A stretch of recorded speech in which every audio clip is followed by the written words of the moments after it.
Assalamualaikum warahmatullahi wabarakatuh. Om Swastiastu, salam sejahtera bagi kita semua.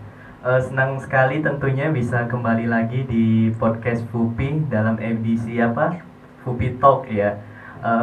Ini merupakan sebagai wujud spesial, wujud kegembiraan dari Fakultas Usuluddin dalam menyambut bulan suci Ramadan. Bagi teman-teman ataupun Anda yang baru menonton ataupun baru mendengarkan podcast ini, kami ucapkan selamat datang. Dan di podcast ini juga kita akan menyajikan obrolan-obrolan wejangan seputar Ramadan dan juga kampus. Nah, di episode kali ini kita kedatangan tamu yang sangat spesial.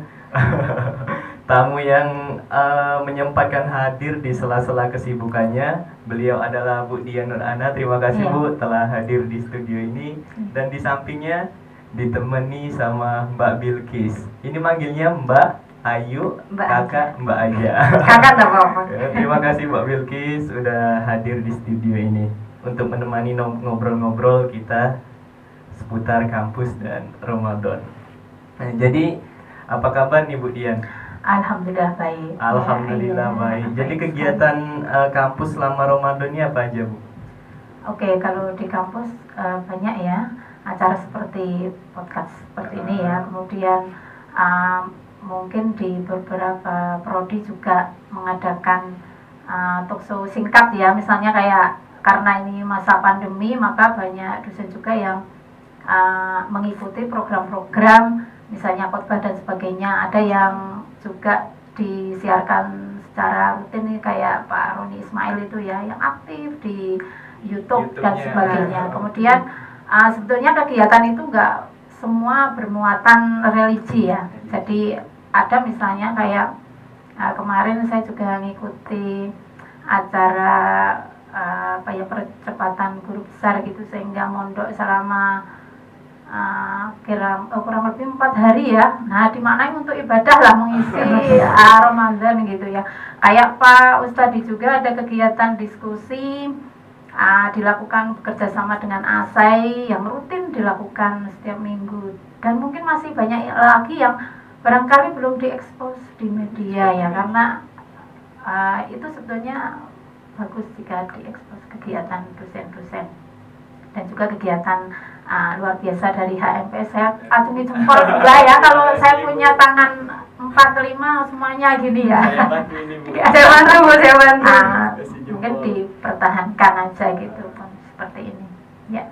Kalau untuk perkuliahan seperti biasa Ibu? Iya, perkuliahan ya karena masih pandemi ya. Ada separuh online, separuh offline gitu ya, sesuai dengan aturan ya. Iya, sesuai dengan aturan SE, karena setiap minggu itu kan ada pengumuman dari gubernur ya, yang mendadak misalnya karena kondisi masih level 3 gitu, sehingga terpaksa perkuliahan dilakukan secara online ya dan sebagainya, dan naik turun. Jadi kalau gitu kita juga harus menyesuaikan. Misalnya kayak di Usuluddin kan sudah rencana untuk offline semua. Nah, sudah siap semuanya ya, insya Allah, dari mulai hal-hal yang mendukung offline itu sudah dilakukan, tapi ternyata ada surat edaran dari gubernur sehingga kita menyesuaikan, dan itu untuk kebaikan bersama. Semoga menjadi maklum adanya ya teman-teman semua gitu ya. Nah, ya bagi teman-teman juga yang lagi nonton ini, kita udah melaksanakan protokol kesehatan ya. Udah jaga jarak. Bu Dian juga udah divaksin tuh Bu? Oke, 3 kali. Kalau ada booster ya sudah, alhamdulillah sudah. Alhamdulillah. Nah, ngomong-ngomong tentang Ramadan nih, mungkin mau nanya sedikit ke Mbak Bilkis yang masih jiwa-jiwa milenial nih. Kalau menurut Mbak Bilkis, Ramadan dari perspektif kalangan muda nih, apa tuh makna Ramadan menurut Mbak Bilkis? Kalau untuk mahasiswa, Ramadan udah pasti puasa toh. Ya. Nah, ketika puasa hunter berbuka.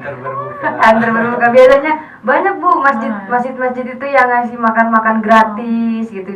Kita sebagai mahasiswa yang baik ya ekonominya ya ikut meramaikan. Iya. Jadi hunter berbuka sama bagi-bagi takjil kegiatan kita. takjil, mungkin sahur on the road juga. Sahur on the road. Itu buruan para mahasiswa dan mahasiswi rantau tuh Bu. Tadi kan menurut Mbak Bilkis, Ramadan itu selain dari puasa juga hunter, tentunya kan banyak tradisi nih Bu di Indonesia. Karena populasi umat muslim di Indonesia ini merupakan salah satu yang terbesar di dunia. Ada beberapa tradisi, ada beberapa budaya di setiap daerah, mungkin dalam menyambut bulan Ramadan itu beda-beda. Contoh di daerah saya Ibu, di Palembang itu ada yang namanya ziarah kubro tuh. Ziarah kubro, jadi warga masyarakat yang tinggal di pesisir Sungai Musi, ada Sungai Musi itu di Palembang, ikoniknya sama jembatan Ampera, itu melaksanakan ziarah kubro selama 3 hari berturut-turut dalam upaya menyambut bulan suci Ramadan. Kalau di Ibu asalnya dari mana Bu? Saya asli Jogja ya. Nah, kalau di Jogja biasanya tradisi apa tuh Bu dalam menyambut Ramadan atau di dalam bulan Ramadan itu sendiri? Iya, biasanya karena tradisinya di Jogja ya. Sebenarnya itu banyak pendatang ya yang datang ke Jogja. Jadi apakah itu asli Jogja atau enggak, yang jelas yang ada di Jogja ya seperti biasa ya. Jadi mensucikan diri, kemudian kadang ada yang mandi. Bukan mandi besar ya, mandi besar sekali. Mandi bareng-bareng gitu, tapi di rumah masing-masing ya. Mandi gitu ya, kemudian ya biar glowing gitu ya. Ketika melaksanakan ibadah biar enak gitu ya. Misalnya suci dari inginnya seperti itu. Kadang dipikir pas patah hati, ayo mandi besar biar fresh. Gitu kan. Tapi di bulan Ramadan juga ya seolah-olah ini sebagai salah satu budaya yang saya rasa bagus juga ya, mensucikan diri bukan hanya lahir tapi batin gitu ya, yang dipersiapkan gitu. Yang kedua mungkin ada yang ziarah kubur ya. Jadi itu yang marak di seputar Yogyakarta, mau dia NU, Muhammadiyah dan sebagainya, kayaknya itu tradisi yang berlaku untuk semuanya gitu ya, nyekar gitu ya, nyekar di orang tua gitu. Kemudian membaca apa yang bisa mungkin kalau istilahnya kerennya nyadran, orang keren ya, pokoknya nyadran gitu ya. Di Jogja itu ada nyadran dan itu ada perubahan. Nyadran itu adalah nyadran itu kayak syukuran ya, mengirim leluhur, kemudian nanti membawa makanan misalnya di setiap desa manapun ada ya, itu dijadwal ya. Jadi misalnya di dusun ini hari apa itu sudah ditentukan oleh atas gitu, karena kayaknya sudah tersistem ya, sehingga tidak dumpio. Nah itu membawa makanan kayak besek itu, tahu enggak, kotakan itu ya, nasi, pokoknya setiap gitu ya, setiap rumah itu membawa kira-kira sampai 4, tergantung pada kemampuan mereka, sampai 4-5 kotak nanti dibagikan ketika ada dari keluarga yang luar yang datang gitu. Misalnya begini, ada yang dari Anda ya, misalnya menantu dari orang Jogja pulang kampung hanya untuk kampung melakukan zikir atau doa-doa pada orang tua gitu ya, yang sudah meninggal, sehingga membawa tadi makanan itu. Maka biasanya yang dari luar itu nggak bawa apa-apa ya, kita beri gitu kan. Nah terus ada yang mungkin anak-anak juga gitu kan datang ya, dikasih yang kita siapkan. Jadi tergantung ya mau ngasih apa dan sebagainya. Itu yang terjadi sebelum COVID. Nah setelah COVID ini berbeda, budayanya sudah berbeda. Jadi kita misalnya kayak ngasih uang ke siapa itu, setiap rumah, kemudian dibikinin snack, kita berdoa bareng-bareng gitu ya. Itu yang terjadi, mau NU, Muhammadiyah atau yang lain nggak saya sebutkan, khawatir salah nyebut saya. Ya semuanya ikut gitu. Tempat saya itu yang orang Kristen pun ya, jadi ikut juga nyadran itu ya, ikut juga dalam acara mendoakan orang tua gitu, yang terjadi di kampung saya. Ini hanya kasuistik ya, itu juga terjadi di tempat lain. Misalnya karena saya sudah menikah, nah saya ketika acara nyadran itu saya juga pulang kampung. Iya, meskipun kampungnya mepet ya, 5 menit sudah sampai gitu. Jadi saya ikut mendoakan itu. Bisa dilakukan di masjid atau di kuburan ya, atau itu ya, makam gitulah, gitu yang terjadi sebelum Ramadan. Sebelum Ramadan itu aja sudah gitu ya. Meramaikan menyambut bulan suci Ramadan ya, gitu. Ibu. Kalau Mbak Bilkis ada nggak tuh Mbak tradisi yang sering dilakukan atau budaya yang turun menurun di Jakarta dalam upaya menyambut Ramadan? Belum tahu ya kalau Belum di Jakarta tahu. karena saya besar di pondok. Oh, anak pondokan banget Anak Mbak pondok, Bilkis. ya. Ada juga nih Bu tradisi yang mungkin dalam sistem pembelajaran yang ini selalu dilakukan di bulan suci Ramadan.